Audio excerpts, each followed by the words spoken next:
First, we need to uninstall the top cover panel of the refrigerator or freezer, and then we can see the screws of the top hinge.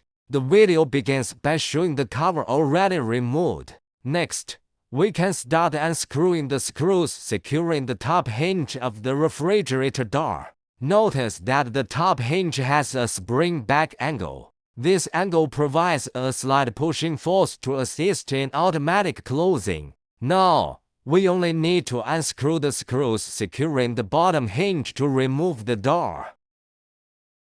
Please see the bottom hinge. It needs to be turned to a specific angle before installation, as shown in the video. This angle provides the main pushing force for automatic closing. Okay, after adjusting the bottom hinge angle, let's put the door back in. See, the door can now close slightly on its own. Let's secure the top hinge.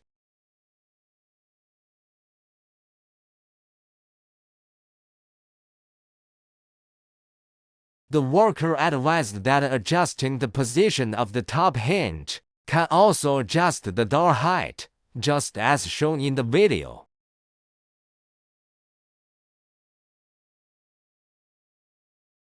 The door is installed and can close automatically smoothly.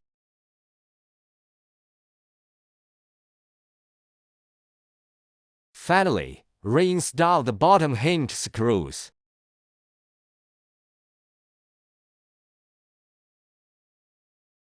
Thanks for watching. I hope this video is helpful.